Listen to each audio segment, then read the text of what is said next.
ఓం సాయిరామ్. సమర్థ సద్గురు సాయినాథ్ మహారాజుకి జై. సాయి భక్తులందరికీ నమస్కారం అండి. మన బాబా గారి దయ వల్ల మనందరం బాగుండాలి, సంతోషంగా ఉండాలి అని చెప్పి మనస్ఫూర్తిగా కోరుకుంటూ ఇక ఈరోజుటి వీడియో స్టార్ట్ చేస్తున్నానండి. ఇక ఈరోజు వీడియోలో మనం చూడబోయేది ఏంటి అంటే, తల్లి, నీ భర్తని మంచివాడిగా మార్చుకోవటానికి నీకొక పదునైన ఆయుధం అందిస్తున్నాను, తీసుకో బిడ్డ, ఈరోజే నీ జీవితంలో మొదలుపెట్టు అని బాబాగారు అయితే మనకు ఒక చక్కటి సందేశాన్ని అయితే తీసుకొచ్చేశారు. మన పట్ల బాబాగారు ఏదైనా సరే ఒక మంచి మాట చెప్పారు అంటే ప్రతి సందేశం వెనుక ఒక జీవిత పరమార్థం అనేది ఉంటుంది. ఇప్పుడు ఎవరైతే బాబాగారు అందించేటువంటి ఈ ఆయుధాన్ని తమ జీవితంలో ఉపయోగిస్తారో వారు తప్పకుండా వారి భర్తతో, పిల్లలతో కలిసి సంతోషంగా ఉండటం సత్యమండి. బాబాగారు అందించే ప్రతి కథ, ప్రతి సందేశం కూడా ఒక అద్భుతం. బాబాగారు చెప్పే ఆ మాటల ద్వారా ఎంతో జ్ఞానాన్ని పెంపొందించుకోవచ్చు. మనం మన భర్తని మార్చుకోవటానికి బాబాగారు మనకు అందించేటువంటి ఆ ఆయుధం ఏంటి అనేది ఈ కథ ద్వారా తెలుసుకుందాం.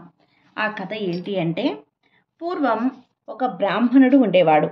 అతడు వేద విజ్ఞానం అందించినటువంటి పండితుడు కూడా. చెడు సాహిత్యం మూలంగా అతను వ్యసనపరుడయ్యాడు. తల్లి తండ్రి చెప్పే మాటలు వినకుండా, సత్యం పలకకుండా అసత్యం, జూదం, మద్యపానం ఈ విధంగా సేవిస్తూ వేశ్య సాంగిత్యంలో మునిగి తేలుతూ ఉండేవాడు. తన వంశానికి మంచి పేరు తెచ్చేవాడు కాదు, మచ్చ తెచ్చేవాడయ్యాడు. తన వంశం యొక్క పరువు ప్రతిష్టలు మంటగొల్పేవాడయ్యాడు. అతనికి ఇన్ని చెడు వ్యసనాలు ఉన్నా కూడా అతనికి ఉన్న ఒకే ఒక మంచి అలవాటు ఏంటి అంటే అదే శ్రీమన్నారాయణుని యొక్క సంకీర్తన. తల్లిదండ్రులు ఇద్దరూ కూడా గొప్ప విష్ణు భక్తులు కావటం వల్ల వారు ఇల్లు ఎప్పుడూ కూడా హరినామస్మరణ సంకీర్తనలతో మారుమోగుతూ ఉండేది. అందువల్ల ఈ కర్ణుడికి కూడా చిన్న వయసులో నుంచే ఓం నమో నారాయణ అనే నారాయణ మంత్రాన్ని నిరంతరం కూడా నామస్మరణ చేస్తూ ఉండేవాడు. అలాగే తన నోటి వెంట ఎప్పుడు కూడా కంఠస్థం అయిపోయిందన్నమాట. అందువల్ల ఏ పని చేసినా, ఎక్కడున్నా కూడా, ఎలాంటి పని చేసినా కూడా మధ్య మధ్యలో నారాయణ నారాయణ అంటూనే ఉండేవాడు నిరంతరం. విష్ణు భక్తుడు అవటం వల్ల వేశ్య వాడితో ఉన్నా సరే అప్రయత్నంగానే అదొక అలవాటైపోయింది. ఓం నమో నారాయణ అనే మంత్రాన్ని అలవాటుగా అయిపోయిందనమాట. అంత వ్యసనపరుడైపోయినటువంటి బ్రాహ్మణుడికి దైవభక్తి పారాయణురాలు, సద్గుణవంతురాలైన దేవి అనే అందాల రాశి భార్యగా వస్తుంది. ఆమె ఎంతో సత్యవంతమైనది. పతియే ప్రత్యక్ష దైవంగా భావించి ఎప్పుడూ కూడా సేవిస్తూ ఉండేది. కానీ ఈ బ్రాహ్మణుడు మాత్రం వివాహం జరిగినటువంటి తర్వాత కూడా తన ప్రవర్తనలో ఎలాంటి మార్పు రాలేదు. ఇంట్లో చక్కని భార్య ఉన్నా కూడా రోజుల తరబడి వేశ్యతో తన ఇంట్లోనే ఎప్పుడూ గడుపుతూ ఉండేవాడు. అయినా సరే తన భార్య దేవి ఎప్పుడూ కూడా పల్లెత్తే మాట కూడా అనేది కాదు. కోడలి బాధని చూడలేక, కొడుకుని దారిలో పెట్టలేక ఎంతో బాధపడుతున్న ఆ బ్రాహ్మణుడి తల్లిదండ్రులు ఒక రోజున కన్ను మూస్తారు. ఇక మందలించేవారే ఎవ్వరూ లేకపోవటంతో ఆ బ్రాహ్మణుడికి ఆడిందే ఆట, పాడిందే పాటగా సాగిపోతుంది. అలా అతని ఆస్తి అంతా కూడా మంచులాగా కరిగిపోయింది. ఇక అప్పుల వాళ్ళు ఇల్లు స్వాధీనం చేసుకొని భార్యాభర్తలిద్దరినీ కూడా బయటికి వెళ్ళగొడతారు. అలా భార్యాభర్తలు ఇద్దరు అక్కడి నుండి వెళ్ళిపోయి ఒక ధర్మసత్రంలో తలదాచుకుంటూ ఉంటారు. ఇక బ్రాహ్మణుడు చేసిన పాపాలకు తగ్గట్టుగానే అతనికి ఒక భయంకరమైన రోగం వస్తుంది. అది తెలుసుకున్న గ్రామస్తులు ఆ సత్రం నుండి కూడా బయటకు వెళ్ళగొడతారు. అప్పుడు వాళ్ళిద్దరూ ఊరు బయట ఉన్నటువంటి శ్మశానం దగ్గర అక్కడికి చేరుకొని అక్కడ చిన్న గుడిసె వేసుకొని అందులోనే వాళ్ళిద్దరూ కూడా నివసిస్తూ ఉంటారు. దేవి సూర్యోదయం కంటే ముందే లేచి కాలకృత్యాలన్నీ కూడా ముగించుకొని ఆ తర్వాత భర్తకి స్వయంగా తానే స్నానం చేయించి కుష్టు రోగంతో బాధపడుతున్న తన భర్తకి ప్రతి చోట కూడా మందులు రాసి అతనిని ఇంటి ముందున్న అరుగు మీద కూర్చోబెట్టి తను మాత్రం తెలిసిన వాళ్ళ ఇళ్లకు వెళ్ళి కొన్ని కొన్ని పనులు చేస్తూ డబ్బులు సంపాదించేది. దేవి ఔదార్యాన్ని, మంచితనాన్ని గ్రహించిన కొంతమంది ఆహార పదార్థాలు కూడా, తినుబండారాలను కూడా ఇచ్చేవారు. వాటిని తీసుకెళ్లి తన భర్తకు పెట్టేది. ఆమె తన భర్త పట్ల పతిభక్తిని చూసి దేవతలు సైతం ఆశ్చర్యపోయేవారు. అయితే కర్ణుడు మాత్రం, అంటే బ్రాహ్మణుడు, ఎప్పుడూ కూడా నానా మాటలో అనేవాడు. తన వల్లే దేవి జీవితం నాశనం అయిపోయిందని, ఎలాగోలా ఆమెను తన నుండి దూరంగా బ్రతికేలా చేయాలని, తన నుండి వెళ్ళిపోయేలా చేస్తే కనీసం తనైనా సుఖపడుతుంది అనే ఆలోచనతో ప్రతిరోజు కూడా సూటిపోటి మాటలతో ఆమెను వేధిస్తూ, ఈ కుష్టివాడు నీ పాలిట పడ్డందుకు తిట్టుకుంటున్నావా? నీకు అంత ఇబ్బందిగా ఉంటే నీ దారిన నువ్వు చూసుకో, నేను భయపడను. దిక్కులేని వారికి ఆ భగవంతుడే దిక్కు, నాకు ఆ నారాయణుడే దిక్కు, నువ్వు పోతే పో అనే కర్ణుడు, అంటే ఆ బ్రాహ్మణుడు, తన భార్యతో అంటాడు. దేవి తన భర్త యొక్క అంతర్యాన్ని గ్రహించి ఒక నవ్వు నవ్వి, అవును, దిక్కులేని వారికి శ్రీమన్నారాయణుడే దిక్కు, ఆ భగవంతుడే మీ సేవకి నన్ను నియమించాడు అంటుంది. ఆ మాటలకి కర్ణునికి ఏం చెయ్యాలో అర్థం కాక, నారాయణ, నువ్వైనా నన్ను కరుణించవయ్యా అని అరిచేవాడు. అదే రోజు ఆ ఊరిలో ఓ రాజభవనంలో దొంగలు పడి డబ్బు, బంగారం మూట కట్టుకొని వెళ్తూ ఉంటారు. దాన్ని రాజభటులు చూస్తారు. అలా గమనించి రాజభటులు దొంగలించడం చూసి భయపడి అక్కడ గమనిస్తున్న ఒక మహర్షి ఆశ్రమంలో తలదాచుకొని ఆ దొంగలించిన డబ్బు, బంగారం ఆశ్రమంలో ఉంచి వారు కూడా అక్కడే దాక్కుంటారు. ఇదంతా ఆశ్రమ వాటిలో కూర్చుని ఉన్న ఆ మహర్షికి అంతా తెలిసినా కూడా ధ్యానంలో కూర్చొని ఏమాత్రం కూడా మౌనం పాటిస్తూ ఉండటం వల్ల, కాబట్టి అతను ఏమీ అనలేక రాజభటులు వచ్చి ఆశ్రమంలో ఉన్న దొంగలను పట్టుకొని అలాగే అపహరించిన ఆ దొంగ సొత్తుని కూడా తీసుకుని వెళ్తారు రాజభటులు. ఆ మహర్షికి కూడా దొంగతనంతో సమానంగా భావించి అతన్ని కూడా రాజు దగ్గరికి తీసుకొని వెళ్తారు. అంతకుముందు ఎప్పుడూ కూడా ఆ రాజు ఆ మహర్షిని చూడలేదు. ఆ మహర్షి మౌనం పాటించడం వల్ల నోరు విప్పి తాను నిర్దోషి అని చెప్పలేకపోయాడు. అందుచేత ఆ రాజు ఆగ్రహించి ఆ మునికి కూడా కొంత శిక్షను విధించమని భటులను ఆజ్ఞాపించాడు. అప్పుడు అసలు కొంత శిక్ష అంటే ఒక శూలాన్ని తీసుకొని పదునైన భాగాన్ని పైకి ఉంచి పిడి భాగాన్ని భూమిలోకి పాతిపెట్టి దానిపైన తప్పు చేసిన వారిని కూర్చోపెడతారు. ఆ మహర్షికి కూడా వాళ్లతో పాటు ఆ శిక్షను విధిస్తారు. ఆ రాత్రి అలా గడిచిపోయింది. తెల్లవారింది.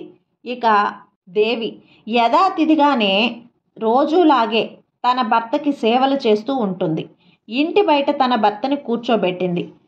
పనులు చేసుకోవటానికి వెళ్ళిపోతుంది. అరుగు మీద కూర్చున్న కర్ణుడు తన భార్య జీవితాన్ని ఎలాగైనా బాగు చేయాలని ఆలోచిస్తూ ఉండగా తన గుడిసె ముందు నుంచి ఒక పల్లకి వెళ్తూ ఉంటుంది. ఆ పల్లకిలో ఒక అందగత్తె అతని కంట పడుతుంది. ఆ అందగత్తె ఒక వేశ్య, అతనికి తెలుస్తుంది. అంతే, దేనిని ఉద్ధరించడానికి నేను ఇలా ఉండటం అని చెప్పి ఆలోచిస్తాడు. మధ్యాహ్నం వేళ భోజనం వడ్డిస్తూ ఉండగా నాకు వద్దు అంటాడు తన భార్యతో. దేవి ఎంతో బ్రతిమలాడుతుంది, అయినా సరే తినడు. ఎందుకు తినలేదు అని అడగగానే తన మనసులోని మాట బయట పెట్టేస్తాడు.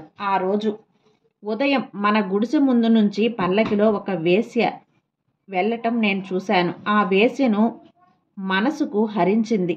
ఈ రాత్రికి ఆమె నా సాంగత్యం నాకు లభించకపోతే నేను రేపు ఉదయం బ్రతకడమే వృధా. అదే సమయంలో ఆకాశంలో పయనిస్తున్న దేవతలు తదాస్తు అంటారు.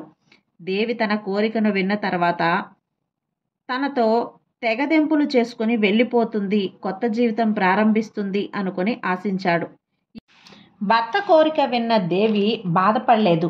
భర్త కోరికను తీర్చడం తన బాధ్యత అనుకొని బాగా చీకటి పడిన తర్వాత కర్ణుడికి బాగా ముస్తాబు చేసి ఒక తట్టలో తనను కూర్చోబెట్టుకొని ఆ తట్టను తన నెత్తిన పెట్టుకొని వేసి గృహానికి తీసుకొని వెళ్తుంది. తన భార్య పతిభక్తిని చూసి కర్ణుడికి మతిపోతుంది. అప్పుడు కర్ణుడు ఇలా అంటాడు, ఇప్పుడు కూడా నా మీద రోత పుట్టడం లేదా? స్వయాన నువ్వే వేసి గృహానికి తీసుకొని వెళ్తున్నావు. నీ మాన మర్యాదలు మంట కలిసిపోతాయేమో. నువ్వు నిజంగా నా కోసం వేసి గృహానికి వస్తున్నావా, లేదా అక్కడ అందంగా ఎవరైనా వీరుడు కనిపిస్తే వాడితో కులకడానికి వంక పెట్టుకుని వస్తున్నావా అని దూషిస్తాడు. అయినా సరే దేవి మాత్రం ఏం మాట్లాడదు.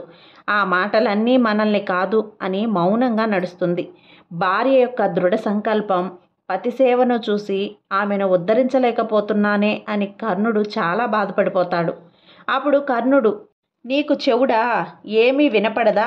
చెప్పిన మాటలు వినకుండా వెళ్ళిపోతున్నావే, ఎంత పొగరే నీకు అంటూ ఆ చీకట్లో కూడా కాలును జాచి ఆమె మీద జాడిస్తాడు ఆమెను తన్నడానికి.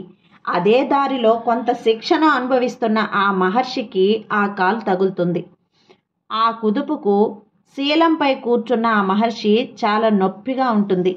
ఆ బాధలో పుట్టిన ఆగ్రహంతో అతని మౌనవ్రతం భగ్నమైపోయి వెంటనే ఆ మహాముని, ఎవడి కాలు నా తలని తన్నిందో అతని తల సూర్యోదయంలోపు 1000 ముక్కలవుతుంది అని శాపమిస్తాడు. ఆ మహర్షిని మాట్లాడిన మాటలన్నింటినీ కూడా అప్పటిదాకా గమనించిన దేవి ఏమాత్రం కూడా భయపడకుండా, అసలు సూర్యోదయమే కాకుండా ఉండుగాక అని ఆ పతివ్రత శపించింది. అంతే, ఆ మహాపతివ్రత శాపవాక్కు లావాగ్న వలె ముల్లోకాలకి తాకింది. సూర్యోదయం ఆగిపోయింది. ముల్లోకాలలో అంధకారం అలుముకుంది. ఆ దేవి పతివ్రత మహత్యం అందరికీ కూడా తెలిసి వచ్చింది.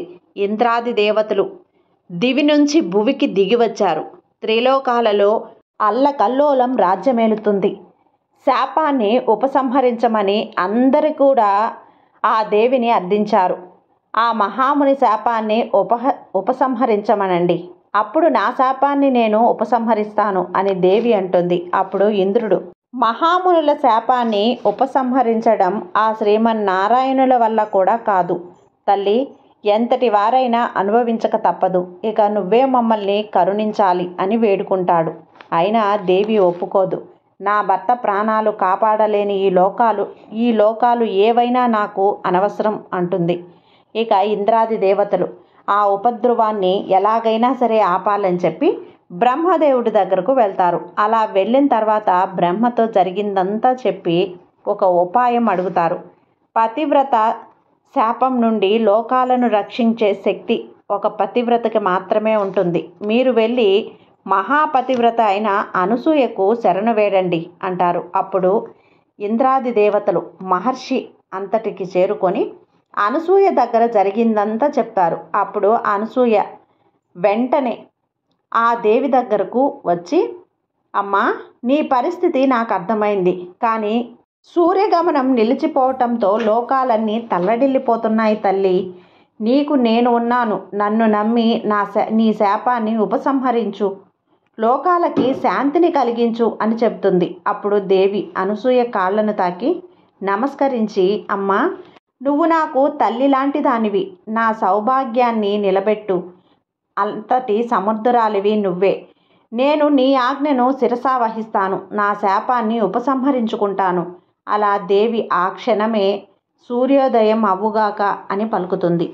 మరుక్షణమే సూర్యగమనం జరుగుతుంది. ముల్లోకాలలో వెలుగురేఖలు వ్యాపిస్తాయి. అదేవిధంగా మహాముని పలికిన విధంగానే కర్ణుడు తల 1000 ముక్కలవుతుంది. అతను నారాయణ నారాయణ అనే నామస్మరణ చేస్తూ మరణిస్తాడు. తర్వాత మరుక్షణమే త్రిమూర్తులు ప్రత్యక్షమై బ్రహ్మ ఆ ఇద్దరి తల్లులను ప్రశస్తిస్తూ, మీ వల్ల లోకానికి శాంతి చేకూరింది. అప్పుడు బ్రహ్మ అనసూయ మాటలు నెరవేరుస్తూ కర్ణుడికి ప్రాణదానం చేస్తాడు అని ఒప్పందం ఉంటుంది. ఇతను నాకు అపారమైన భక్తుడు.